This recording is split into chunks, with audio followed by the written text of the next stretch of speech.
Hello, everyone, and welcome to this latest live episode of Vox Vomitus.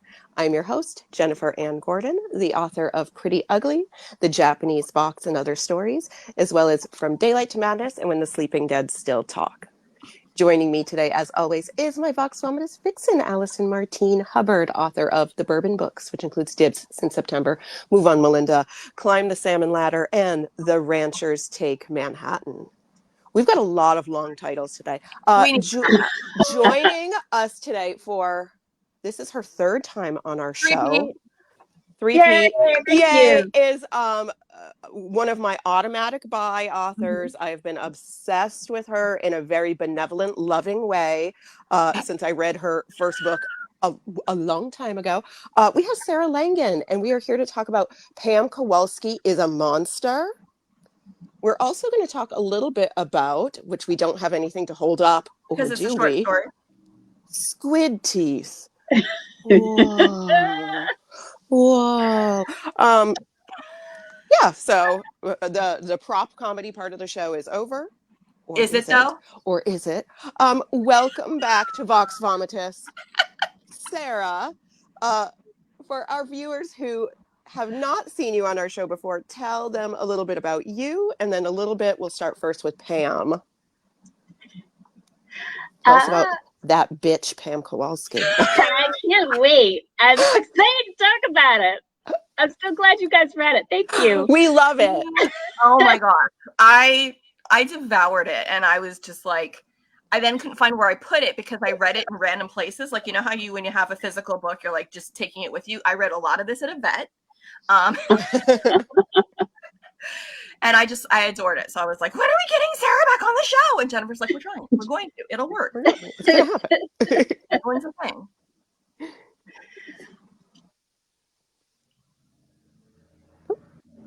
Sarah, I think Sarah got frozen. Sarah got frozen. I know. So I was like, am I frozen?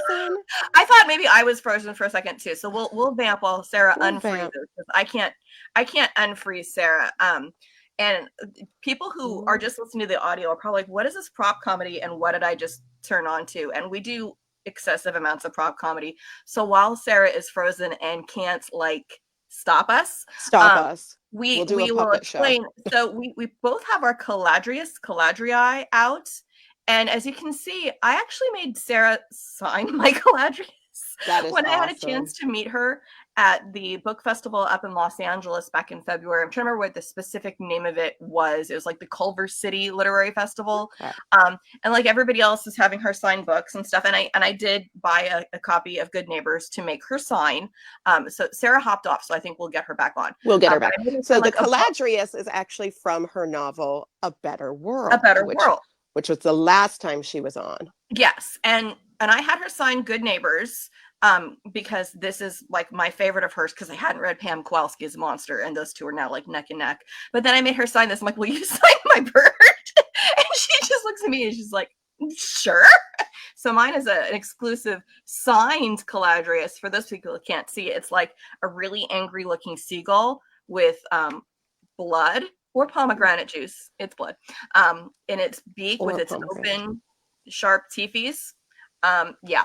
So I have that signed by Sarah and actual books like a normal person as well. And that was an awesome event I got to go to back in February. I was very jealous of you at that event. I've never met Sarah in person.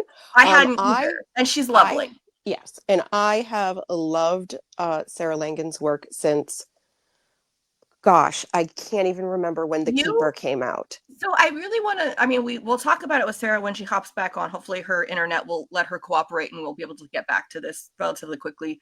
But you kind of loved Sarah 1.0 because she had like a series of books come out, and then Keeper, The Missing, and then Audrey's Door. And then it was like, she wasn't a debut, but there was a gap between them before Good Neighbors came out. And Good Neighbors is tonally very different than those other books. Yes. And it's like a whole new Sarah was born. And these books all kind of fit in that oeuvre, the 2.0 Sarah Langan. Yes. And again, we'll talk about that with her because like, I just love, we'll just kind of tease it a little bit. She's creating a different like universe. Yes. Yes, it's the Sarah Langan cinematic universe. And exactly. On one hand, I want to live there, but on the other hand, I really don't. Like, I know when we were reading A Better World, I was like, oh, I would love to live in a little like and then you're like, town no, with clean air. We got Sarah back. Hi, Sarah. Does your internet like you anymore or no? We don't know. We don't know. It's my laptop. I'm so sorry. It's okay. That is okay. We were vamping to talk about how I made you sign the Caladrius in person. And I think I'm probably the first person who's made you sign a stuffed animal, like a total weirdo. No, it's a thing. Everyone is like, sign my stuffy. And I'm like, do you want me to sign it? Don't I ruin it that way? Great. No, then it becomes a collector's item. So and Sarah, go ahead. I was just going to have Sarah hop in and talk about herself a little bit and then talk about the book before we geek out again, which I feel like people just heard that. Thank you. So I published my first novel, The Keeper, in I think it was 2005 or 2006. Oh my gosh, I keep thinking that was only like 10 years ago. I know it's been a long time. No, so I have been obsessed with your work for 20 years. That's weird because I'm only 25. Your obsession is old enough to vote and almost old enough to drink. Yeah. Yeah, and then I've been writing ever since, and mostly in the horror genre. And then I couldn't sell a horror novel for a while, so they, I wrote Good Neighbors, which is kind of a horror novel, but we packaged it as something else so that I could sell it. I think we all understand that. Like a normal person signing a book rather than stuffed animals. Yeah, I picked this one up because I think I had listened to it, but I'm like, now you can't sign an audiobook. That's weird. So I bought a physical one. The reader for that audiobook I thought was great. I was really happy they let me pick who I wanted. And she had also read Such a Fun Age, and I thought she did such a good job with that book. So she was amazing, but because the signing of an audiobook is impossible, I could have, I guess, brought my headphones. You could have Sarah sign your ear, and then you could get it permanently tattooed. Ooh. Sarah's like, I am not like that's please no, please no, Jennifer. If I ever meet you, I will not sign your ears. I mean, you're the one to worry about the tattoos because I have none, but Jennifer would do it. She really would. I would. I like a tattoo. That needle gets addictive. It does. The sound, the drill. Yeah, it's like the most pleasant cat scratch or Caladrius bite, or we'll talk about squid teeth later. So tell us about that. Like, this is what froze your laptop before when I said, tell us about that bitch Pam. And it broke the internet. It broke the internet.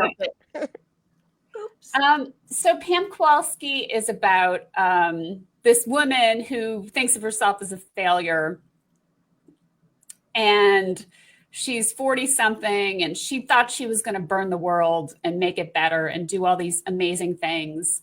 Is this book about me? Well, I think, the past catches up with you. And I think that no matter how much potential you have and how hard you work, you can get yourself through to 25. Yeah. Why do you pick the exact age my life fell apart, Sarah? And then your shit catches up to you, and it's enraging because you did all this work, and it's not fair. It's not fair that these people who had easy lives also are doing better than you because shit didn't fuck them up. And so that's her. That's the character, and she's haunted, and she doesn't even know what she's haunted by. And she's doom scrolling one night and sees this commercial for Madame Pamela, the world's beloved psychic. And the psychic is like, I'm going to do this big reveal. You'll be able to see what I see. And it's real, man. And as she's watching this, she's like, that's Pam Kowalski from high school, the bitch who ruined my life. Yeah. And she's a fraud, and she got rich by lying, and I'm going to take her down. And so the story is about these frenemies and this woman who's like, I'm going to destroy my frenemy and I'll finally be good again. Because that's how it works. Yeah. I love that logic. Like, if I take her down, my life gets better. But I right? feel like if you've been doom scrolling through the night and you're working she doesn't have a great job, she doesn't have a great living situation. We'll talk a little bit more about this. No, the whole world seems to be fucked For up. crazy reasons, Amazon turned that book down. I think they would.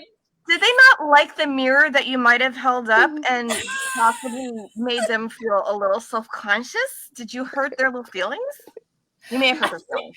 I think they're not fools. They're not going to publish things that are critical of them. I know, they're like, wait a minute. It's like, I don't know if you've seen Euphoria or even like those memes, but it's like, is this play about us? There's like, are we this high school girl like writes a play about all of her friends and then they act it out and they're like, wait a minute.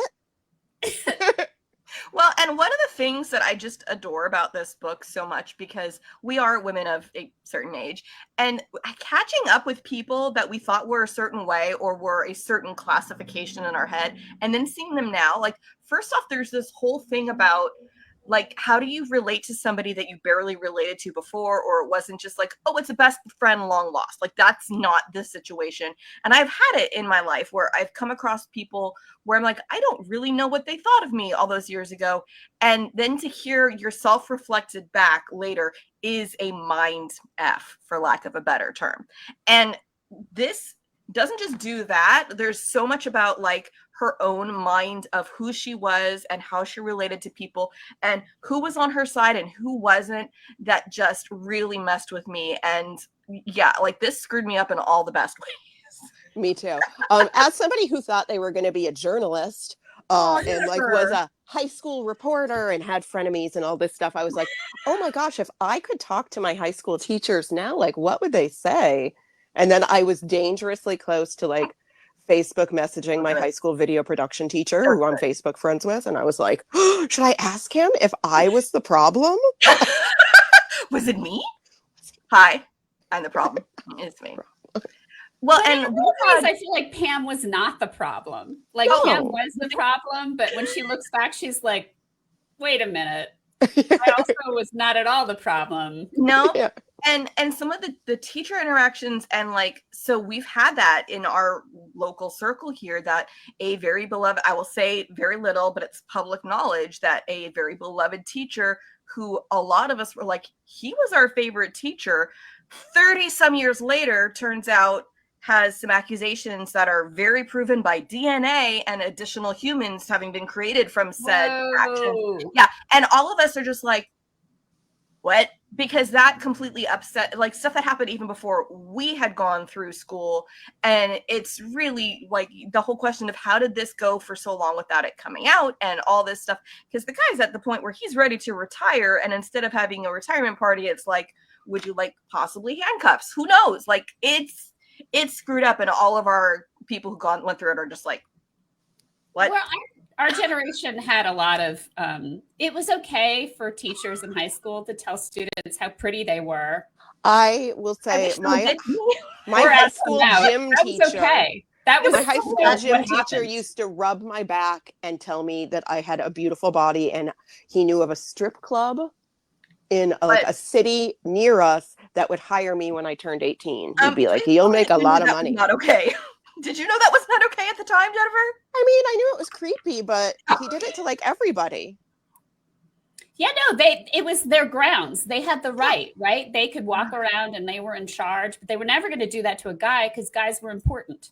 Right. Guys were intimidating. Women were not. Yeah. We were like, I'm just trying to get out of gym class because I have my period. I don't need a back rub, but if that's the price to pay. Yeah. Do I have to run the mile? Yes or no? Right. I know. And I'm not running the mile today. No, not doing that. It's the Pam Kowalski as a monster is dedicated to Mary Brennan McGee, is still one of my best friends. We met when we were 4. And my journalism teacher hated me in high school. And it may have been me. I don't know. But he was the adult. And he came at me once. Tried to make me cry and just like wouldn't stop.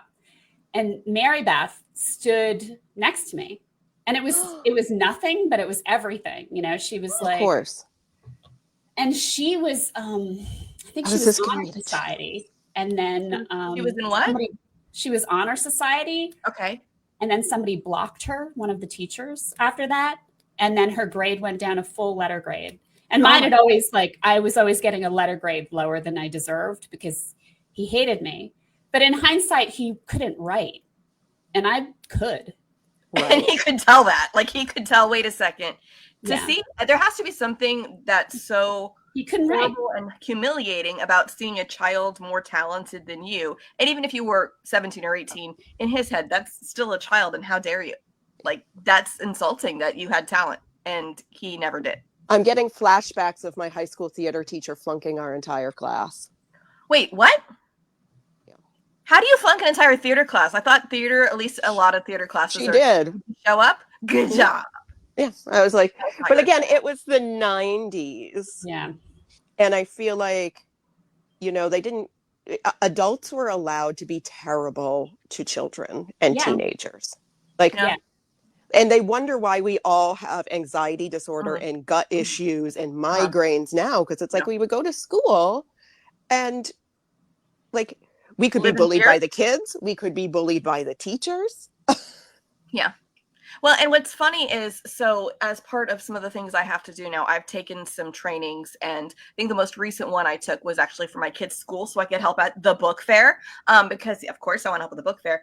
And they made me take things about mandatory reporting, and as a volunteer, I'm not a mandatory reporter, but the things that they have, like the reactionary to that has been so over the top because they want to make sure that kids are protected, which they should be. But the laws then are so overcompensating to the point where it's like you'll have somebody come after you. There's no longer things like statute of limitations for certain stuff. And so the videos they're showing us are like retired little old lady principals 30 years later that she saw something and didn't report it, and it messed up this kid's life. And I will say the video was rather odd because it showed a young man and a young woman, and the young woman was the teacher and the young man was the student. And she's like, she didn't stop it from happening, and his life was ruined. And you know, some people were joking. It's like, yes, because his standards were set too high because a woman that pretty never talks to him again. It's just like, okay, that's not fair. That's not the takeaway it was supposed to be. That's not the takeaway we're supposed to have from that video. Funny that's that Larry David. Have you seen Curb Your Enthusiasm? Yes. No, but I know of it. So it was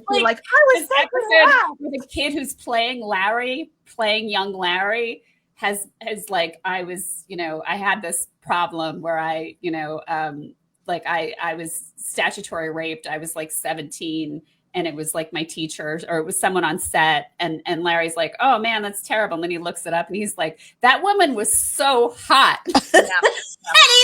And you're like, you're not supposed to say that. Exactly. Well, and it is one of those things where some of the boundaries have changed, because I mean, Jennifer, what you were describing with the whole, hey, you can work at the strip club, that's totally inappropriate. But I grew up going to church camps where back rubs were fine, hugs were fine, all this stuff. And now you're like, you are not allowed to look at a kid that isn't yours. And they're really working on my youngest child not hugging people, including adults, because he's a hugger and he likes hugging people. And it's like, I'm sorry, the adult is not allowed to touch you, even if you're glommed onto their leg. You know, it's like the manatees. I can't hug that manatee back. My child is a manatee, where he just wants to hug people. And it's like, you can't touch kids, even if it's completely, you know, but that's off the point. Like, but yeah, it's one of those things where you're like, hey, this is how it was when we grew up, and there was no protection, and now it's like absurd. Somewhere there's probably a middle ground. We have not found it yet. But I mean, I feel like that's why, like, we related to Pam Kowalski as a monster so much, because I saw myself in your main character. I saw myself in Pam. You know, I thought I was a fake psychic for a while. You would. I can see that. We've all been through that phase. So tell us a little bit about every girl. You know, at 15 owns tarot cards. Yeah, tarot cards and a Ouija board, and you're like, I'm a witch. Ooh, and it's like, I remember my mom. Want to be a witch? Like, I'd like to be a witch. As a child, my mother had me like get everything I want. Those things. Like for me, playing light as a feather, stiff as a board at a slumber party was like as far as I ever got, and I was like, that's about as extreme as I could get because my mother. Tell us about the universe that this takes place in, because it is similar. Is it the same world as A Better World and Good Neighbors? Is it the same Sarah Langan cinematic universe, as Allison said when your computer was frozen? It was that universe, my frozen computer universe. No, I think it's a different one. I think it's sort of a separate thing, and it's a place where I feel, having been around since the invention of the internet to now, my sense of reality is tweaked in a way that's bad for me. And I can see it in other people too, where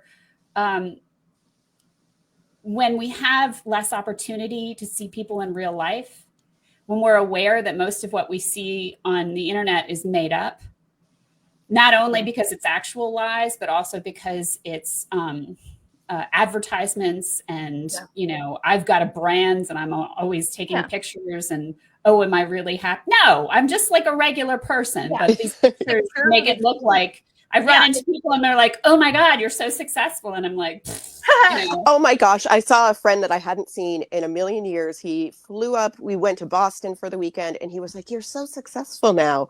And I busted out laughing. And I was like, what are you saying? Also, you're still paying, dude. Yeah. You're paying your own way. Or, and but I was like, oh, and then I'm like, oh. No. Well, it's, and you think they believe what they're seeing. And so we're in this reality that feels like unreality. Mm-hmm. And that's the world in which Pam Kowalski is set. Yeah, I was going to say, Sarah, that I feel like each of your books are set in different dystopias. So, I mean, they are an extended universe in that you've kind of seen each way that the world is going to go really badly. Because one was more about climate. Well, actually, both A Better World and Good Neighbors are set in a climate change world. And I don't know if they're supposed to be the same world because things aren't exactly the same. But climate change being at the forefront. And here it's like, well, everything's horrible, but I don't know how the climate is because I don't know if your main character even cares about the climate because I don't even think she gets outside very much. Yeah, she's really not. She's in warehouses. So mad. She's so mad. She has that factory job. She's got her bitterness. She's got the doom scrolling. She has a great roommate. Yeah.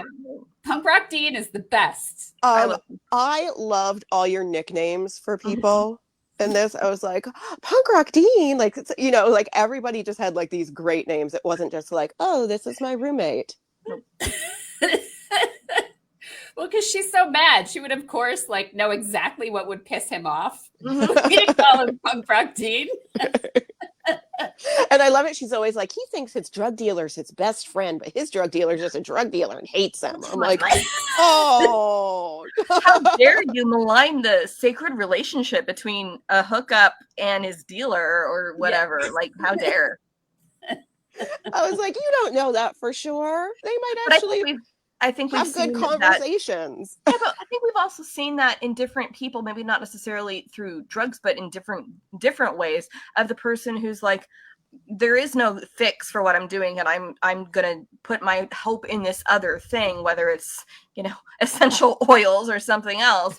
And for him, it's pot. And I feel like drugs. Probably there are worse things that he could have gotten into at that point. Like, you're not doing so good, dude. You're not doing so good. I'm sorry. So I could keep talking about Pam Kowalski forever. I will say this rocketed to the top of my favorite things that you've written. Oh, thank you. So mine is kind of crowded right now because this is there and this is there. I lost my octopus. Oh, here he is. I'm like, I don't know how squid move, really, like this. But I read this. Pretend this is a book. This is symbolic. This is Fiona's. I shouldn't have it. This is Lord Tubby's. When I took it out of his toy box, he was like, "Why are you taking that?" Like, when I read Squid Teeth, I was like, Jennifer, you need to go read it now. I'm like, you please go read this now. And I don't think I've ever read a short story that's hit me so hard. There have been short stories I enjoy, but like, on one hand, I'm like, why is this just a short story? Why isn't this a whole novel? But it didn't need to be longer, but also it had the same impact on me as if I'd read an entire book. And I've never had a short story do that. So I'm just gonna pretend this is a squid. Yeah, so tell us a little bit about squid teeth and where people can find it, because I haven't shut up about it since I read it, and people are like, where is it? And I'm like linking it places and sending it to people. Like, oh, it's on Reactor. Yeah. So tor.com, it's short story publication is called Reactor on its website, and it's there. I feel like they also made an audio. Is there an audio? There's an ebook. I know. There's an ebook that you can get on anywhere. It looks like. Yeah. Yeah, I clicked on the buy this book because I'm like, oh my God, I want like a little physical copy of it. And then I'm like, oh, it's an ebook. Okay, I need to buy one. I want like a little chapbook of it. Yeah. We can print one out and then do our own covers. Yeah. I'll take a picture of this. Big cover. Well, so Squid Teeth is like, honestly, some days are hard being in this profession. And right now, it drives me a little bit crazy, the expectations that the industry has on artists. And we're the artists, and we create this stuff. And I thought their job was to sell it. And their job was to find good stuff and sell it and be excited about it because it was good and know who to sell it to. And it looks like our job is to sell it now too. And our job is to smile and take pictures of ourselves. Mm-hmm. And our job is not to write. Our job is to smile and take pictures of ourselves. And it's anathema. It's everything that's wrong and not what we should be doing. And that the very institutions that are supposed to be set up to encourage us and to make our lives possible financially are undermining us. And it's like whistling into the apocalypse. It drives me crazy. Everyone's like, okay, I'll do it too. And it's like, then now they're publishing AI. Oh yeah, I was going to say. Do they not understand? Are we going to talk about James irrelevant? They're making themselves irrelevant. So yeah, and it makes me nuts. So it's that, and then it's like, you all know, like it's different being a woman, and it's different being taken seriously, and it's different when you're actually trying to write stuff that's not like, sexy Mick Sexerson told lies and had more sex, and it was amazing. If you're writing a different kind of book than that, it's like it's hard. Your word of mouth is different. The expectations are different. It's like, why is this so dark? Why was this upsetting? I don't know. Why aren't your characters more likable? Why are your characters funnier, Jennifer? Why aren't they funnier? I've also recently gotten... And then you have men writing female characters because they love that. And they're likable. And you know why? Because it's not as gritty. It's not as real. Not a and real that's woman. what everyone wants to hear. Yeah, like, why is your character having a hot flash? Why is she like losing her mind? I'm like, because she's 45. And she's she works a job that's hard, and she's exhausted, and she eats Burger King every night because it's all she can fucking do to stay alive. Right. Yeah. And they're like, she should have more money. Make her have a fancier house. Is she hot? How hot is she? Is she boobalicious, boobily? Can't they just imagine she's hot if they need to? Yeah. Hot or hot flash? I know, hot or hot flash. You can't be both. There you go. Sarah, for people who haven't read this, I had no idea what I was getting into when I started reading it. And it is this gorgeous, surreal, speculative story where it's, oh my gosh, it's an analogy. It's a metaphor for the creative process. And of course, those of us who are authors very easily did self-inserts, myself to both your main character and her roommate. What is it with roommates in this world right now? And the demands on us, and like you said, what the demands are, and how we are expected to, like, what's really true to ourselves, and what art are we creating, and how is the art, is it true to ourselves, or is it what's going to sell? And I feel like, I just wanted to drive up to LA and be like, can we go have coffee, and can I cry at you for like 2 hours? Oh. And I know nobody has time for that, including me getting up to LA in traffic because I'm down in Orange and it's like a full day's thing. But I never felt more seen as an artist than I did in your short story. And so Chef's Kiss, Caladria's Kiss, Good Caladria's, and it just broke me. And I'm sure anybody who has any kind of passion for anything will see themselves in this and see that. But I felt like specifically as an author, I felt like this, even though it was about pottery, which cannot do, no artistic like of that style at all. You can't put something in your mouth and spin a plate out because no, I can't even do it with my hands. I can't even if I had Patrick Swayze behind me as a ghost now, may he rest in peace, I would not have anything useful. No. What I love, Sarah, about your work is it is such a bizarre concept to think of like somebody spinning plates and making like pottery in their mouth. With the and they spit it out and fully spit it out, and they have like ink sacs and stuff. But I was like, even though it was a short story, a novelette, I was like in it from like after the first paragraph. At first I was like, what the? And then I'm like, nope, sold. Sure. Yeah. Sure. Like whatever part of my brain that said, that's weird, got thrown out immediately. I know. I was like, so the ink sac is where? I'm like touching myself. Like, I mean, I have a lot of extra of this now because I just started using the stuff that's supposed to get rid of all this. And it hasn't done anything. It probably won't. So that's where your ink sac is. It's important not to get rid of that. Yeah, you need it. We need it apparently, so I'll just play with it for a while. Don't mind me. Get all those muscles in there. Yeah, I was like, oh, that's what this is. I should have been doing pottery the whole time. Mine's how thick my tongue is because I talk too much. The story is about this alternative world where people have ink sacs in their mouths, and the art form is to make plates, and you can even do writing and designs and stuff, and depending pearlescent.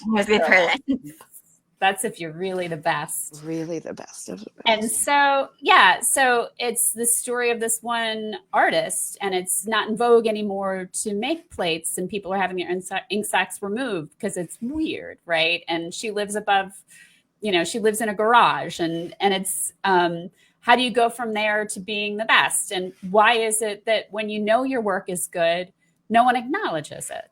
Why is it that some things are considered good and they're not?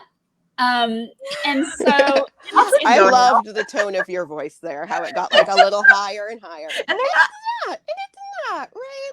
Like well, it's a mind fuck. And when you're doing the work, you would at least like when it's good for that to be recognized. And it's not, it's not always.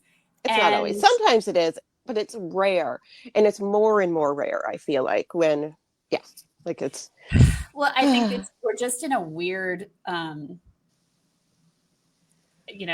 We're in a weird place where I feel like, and I'm not, because I haven't read their books and I'm not naming names, but there's like this influencers and like TikTokers are getting huge book deals who have never say anything, but I could say something about well, that. I'm just going to say there's, a white, good-looking male TikToker who went viral for just saying like, I know how to read or whatever. And he literally just got a 2-book deal. They're not written, and he's never written anything in his life. You'll have to tell me more about that later because I don't know that specific story, but it broke, I think, last week, the week before. And I was like, oh. And then I looked at this picture and I'm like, well, he is a very attractive white man and he'll sell copies because of that. I think he was like on a season of The Bachelorette or something. He was one of the bachelors. I don't know. Was he on Top Chef? Because I like that one. No, but he started a book talk TikTok, not too long ago, and he was basically like, I don't care if it's not cool, I love reading. And women were like, wow. Oh my gosh, I'm pregnant, and big 5 book deal. I kind of wish I knew, I had more context because what was it like 50 years ago in publishing? I don't know. I know like Octavia Butler, I was thinking about her this morning.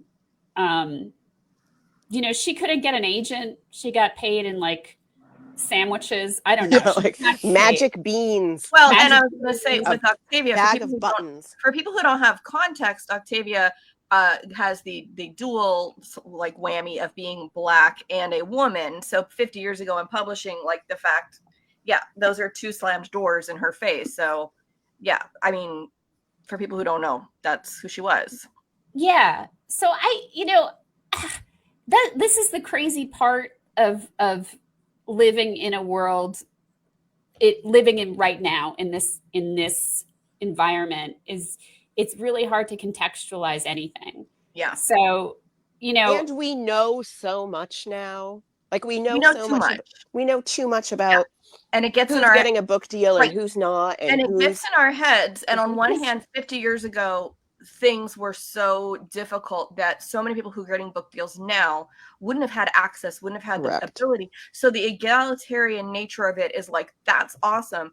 But Sarah, like the stuff you were saying and the stuff about the TikTok, as far as what we are expected as authors, I just want to puke every time I scroll TikTok or Instagram. I'm like, last time I can't do it.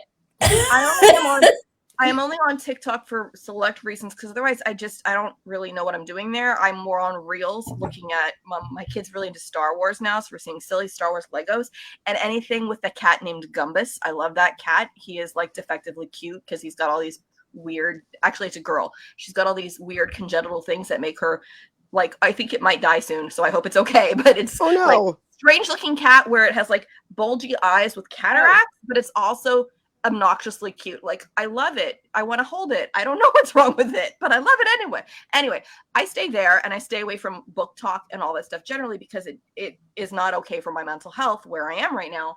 Yeah. But there is this inversion that instead of publishers picking the best books and doing their best to market it, they are now picking books that are the easiest to market regardless of what the content is. And then when that sells well, that self-fulfills the prophecy of, yes, we should continue to do that. And so influencers are getting book deals regardless of quality. And that's like, okay, celebrities have been getting book deals regardless of quality for a long time, but it's now like being asked of us as authors, you're not being asked, how good is your writing? We're being asked, how big is your platform? How big is your platform? And that's exactly what it is. And I've talked to other authors, and I won't name names, but people are like, I thought my platform in this would be something my agent could capitalize on. Well, it's not translating as well. And the idea that somebody who's like, yes, I'm a bookstagrammer and I like other people's books means therefore I should get a book about my book, even though maybe I'm not a good writer. And I don't want to throw any particular authors under the bus because I haven't necessarily read some of those, but it feels like it's tail wagging the dog, that the popularity comes first instead of the book coming first. And as somebody who's too old to get into that, I don't know what to do about that other than just be like, I guess it's not going to happen for me. No, just let me say that, so I worked really hard on my first book and I spent like 8 years writing it, right? It was pretty good. And my first 3 books, like Keeper and Missing Audrey's Door, and then like, publishing was like, you're in publishing jail. And so I was in publishing jail for a while. And then I wrote Good Neighbors, and I'll tell you, it's much better than, like, I just learned to be a better writer. And I'm not saying it was a better book than The Keeper, but I am saying like the prose and my ability to connect a plot was better. Whether or not the emotional authenticity was better, I'm not going to say. But and now I get paid more too. And I'm not doing any of these things that the other people do. And I'm on my 3rd book. And I don't know how long it's going to last, but as we were talking, I was like, I sound so fucking angry, and I shouldn't be angry. I'm actually really grateful. I don't think you sound angry. I think you sound really aware and insightful about what the current state is. And like you're making a deliberate choice. You're like, I'm going to do this. And I feel like you have always been authentic. Like I can actually say I've met Sarah in person. She's the same as she seems here, and is like, I got to sit by her family, and I'm like sitting there in the front row because I was annoying and got near the front. And they're like, "Oh, who are you here to see?" I'm like, "Oh, I'm friends with Sarah." They're like, "We're her family." I'm like, "I thought so, but I didn't want to be creepy like that." and she's a genuine person.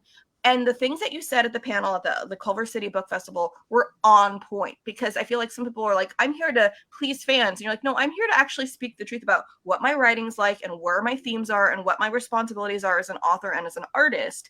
And I really feel like some people are like, well, my responsibility is to sell books and entertain. And those are not necessarily the same thing. They're not. So I just want to say, like, I'm saying it's so hard, but I'm making a living doing this. And I'm doing exactly what I want to do. And Ellen Datlow bought Squid Teeth and paid me more than anyone has paid me for a short story. I was like, Ellen Datlow? That's, that's a name. Great. That is she got back right away. And I've sent her many a story. And it's because it was a good story. Yeah, good story. It resonated. It was a quality judgment. And I'm so grateful. But previous to that, the stuff I had sent her was not as good. So, that's quality happening. And my US editor, I don't know, she just keeps letting me do these things. And we're so thankful to her. So, US editor? And it does show and she's like, you don't have to do anything. I'm like, what do I have to TikTok dance? Like, you're like I need to do like a whole thing where I do a dance number with my book. No. And maybe she knows how cringy I'd be. She'd be like, that would be worse for you, Sarah. I'll get up there and be like, here's another thing I want to say about Goodreads reviewers. I have a friend who's publishing soon, but her book's already in Goodreads. And I have a few people with replies too, so I'm not naming anybody. And they're like, I saw it wasn't 5. Can somebody tell me what it says? And we're like, well, it was lovely. It was a 4, and this is probably just a harsh reviewer. You stay off Goodreads. Like God, authors, get off Goodreads. Get off there. It's like, don't even go there. Yeah, don't go there. It's a bad place. Like, just forget that it exists. Track your books, because if you're old like me and you forget what you've read, that's helpful. So you can recommend it to people later. But as an author, it's a bad place. This is the bad place. Don't do it. But I was going to say, Sarah, I feel like for the whole thing with like the TikTok and the viral books, there is a certain subset of books that's like where it's generating. And because it's doing so well, it's drawing more publishers there and more energy there. But I can tell you that the kinds of books I write are never going to do well on TikTok. The kinds of books like Good Neighbors are not ones who are like, I'm going to do a TikTok dance about it and I'm going to ship people and here's my fan art. That's just, it's like a different thing. No, so they're all like, do like people how should I feel about hole. This? I don't know how to feel. Like people finish like stuff that's thoughtful. They finish it and they go, I don't know what to think. And it's like, well, that's good. That's good. That's actually great. Of like, here's like your fan pack starter of shipping these two, and these two are enemies to lovers, and here's your pack. Like the whole idea of packaging of tropes is like, wait, weren't tropes things we were supposed to stay away from? And it's like, no, that's how we market things now. And yes, this is more romantasy and romance and those genres, and that's not where. But even horror is still like there. You can get into tropes with horror. Yeah. But I mean, I think the good horror though is taking a trope and twisting it into something where you're like, oh, I've never experienced a haunted house like this. Oh, I've never experienced like blah blah blah like this. I like a new voice. Like I just read Kate Folk. Show us. Okay, she has Sky Daddy out now, which I just finished. This one's called Out There. It's a collection. And it's just a voice I haven't heard before. And it's like, so Out There, the collection of short stories is, it's set in San Francisco. And there are these bots who are really, really handsome men who seduce women who want boyfriends and steal their identity or steal all their financials. Oh, it's so funny. It's so funny because I don't live in San Francisco. Like, you're so pretty. Can I massage your feet? And the women are like, I think it's a bot, but I don't care. And I don't care. I'm that desperate for love. Yeah, you can have the $7 in my account. I know. Yeah. And then like Sky Daddy is about a woman who's like, I just have always known that I'm in love with a plane, and what I want to have happen is while I orgasm on the plane, I want the plane to crash, so we'll be married through eternity. Oh, and you're like on that. page 2, like And you're like, interesting. That has the strange hallmarks of, I don't know how much Cory Doctorow you've read, but someone comes to town, someone leaves town. Like that one, I'm just like, I finished it. I've read that one twice, and my brain's just like, so washing machine and amount. Okay, I'm really confused here. All right, doesn't really matter. Reading it anyway, and I love his works. And again, weird voices, and I'm all there for some of that. But again, those things, you can't easily package them for that kind of consumer bite-sized 30-second consumption, and it just doesn't translate. And I think the thing is, there are enough readers who are looking for something else that those other voices, those kind of orgasm on a plane and then have a crash kind of thing. There are readers like me, like Jennifer, like you, Sarah. We want those things, and we're not going to be buying the latest, TikTok trend romantasy. And there are enough people who want these other books too. But like right now, it's like the marketing people are going, hey, I want the easiest thing that I can sell because they already have the built-in platform, and we'll put a cool cover on it and bill it as the next this meets that, and our work is done. And then the editor just has to like copy edit and call it good. And no one really cares if the book's any good, because a lot of the books that have come out that way, that have done really well, people say, yeah, it's not very good, and yet I love it. And I cannot put that in my head. Like, I cannot get the whole, it isn't very good, and yet I love it. My brain just goes cognitive fail. And I mean, I think there's something to be said for like, maybe it's a comfort read for somebody. Like, I know there's certain books that I can say, like, was it great? No, but did I read it in one day when I had the flu? Yes. Like, but how many books are the ones we need for one day comfort reads when you exactly have the flu? But like that should be your exception, not all you read. And I have a thesis which no one wants to hear because it's like crazy, lady with her hoarding and all that stuff, with her crazy manifesto about how the Harry Potter led to Twilight, led to 50 Shades, led to the people reading these romantasy things that are not necessarily well written, because their ability to go deeper has not increased for any of these things, and the books just aged up characters. And that's what people think are good books now, because they have not allowed their brains to grow into something more. That's just my opinion. Do you wonder, me too. What? Like, who was reading, like, how many people read Updike or Franzen or, I'm just curious. Like, I just wonder what the data is. I really don't know, because I do know that there are still books that, like, I get like Sarah J. Maas isn't bad, like I get it. It's kind of fun, and it's not, what she does interesting is you expect the main character to be a virgin, but no. She gets around. She's always gotten around. That's not the story. The story is like taking True Blood a little further, where it's like, let's have sex with two guys at the same time. Yeah. And like, it's like, I get it. And that's kind of fun. And it's, it's not bad for the world. It's not. And I love those kinds of books. The True Blood. I haven't read the Sarah J. Maas, so when I say romantasy, I'm throwing the whole genre under the bus, not any particular author. I know I literally haven't read any romantasy at all, so that's why I try not to like. I have, and I think actually a lot of it came from Hunger Games. Yeah. Where it was like, because Hunger Games is so good, and the Sarah J. Maas, it opens with she's an archer. Mm-hmm. And it's like, she's this tough archer, and she's got an issue with her family that she's got to take care of them. It's like, yeah, you read Hunger Games, lady. So I don't, I think there's just like, I think it's the Cory Doctorow and shitification is the issue. And I think, to me, and like most good books, it's good everybody's reading. I know, like, I have to always, like, every time I get pissed off at like book talk, and I'm like, just be happy that people are picking up books. Because just to be devil's advocate, the flip side though is when that becomes the entirety of the market, and where the market and the industry is trending, and they're not willing to take chances on things that don't fit into tropes and in easy boxes, then it's like people are only given certain choices of what they even want to read, and they're like, this is my safe spot and I'm never leaving there.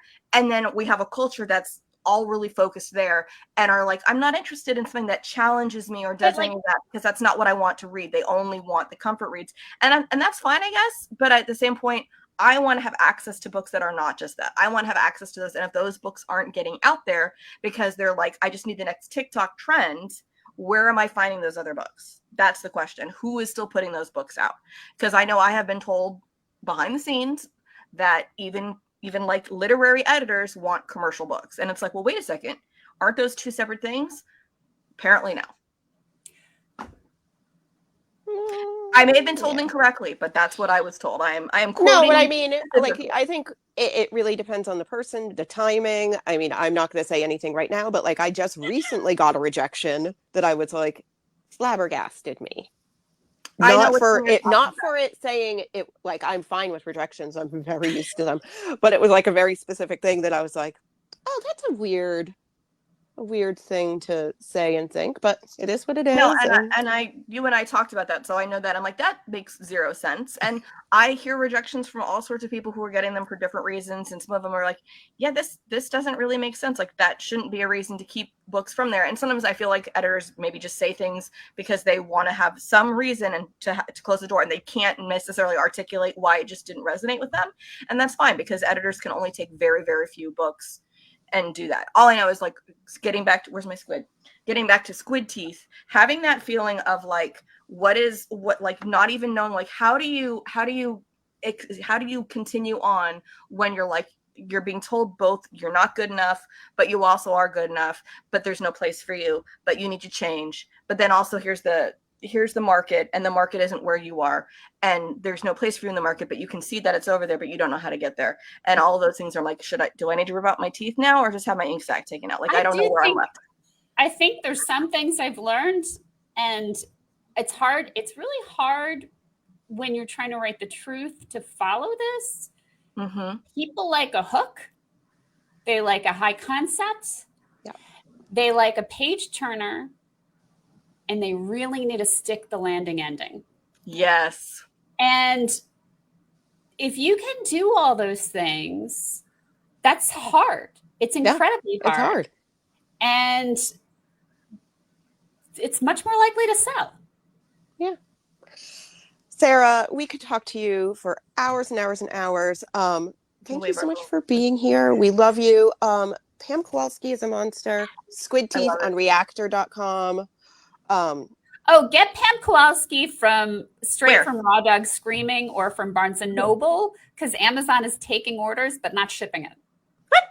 I was going to actually say, I went looking for my copy, and then it was hidden. Unfortunately, we found it because I didn't know where I'd left it.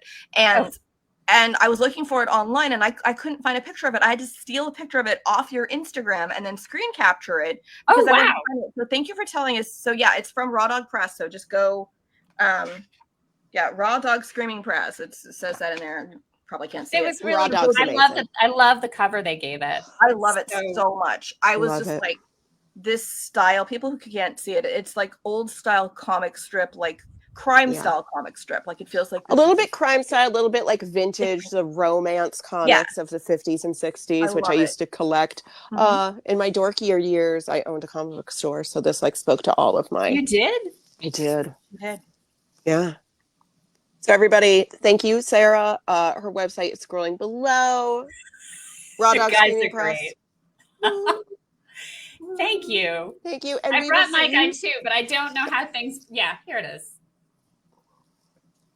We have all of our stuffies. Everybody's like, what did I just tune into now? Is this some kind of weird stuffy collecting show? Yes. Yeah. It's like, welcome to the Beanie Baby episode. Neither of these are Beanie Babies. No. This is like a handmade birthday thing. And this is a caladrius, but it's a caladrius. Not beanie, like it's got little beans there. So we will see everybody probably in a few weeks. We are lining up a couple guests right now. And then in July, we will be having our 5-year anniversary show. Our show can go to kindergarten in California. Our show can go to kindergarten in kindergarten. But we will see everybody soon. Thank you all. Buy Sarah's book. Thank you, Sarah. Bye. Thank you. Check it out.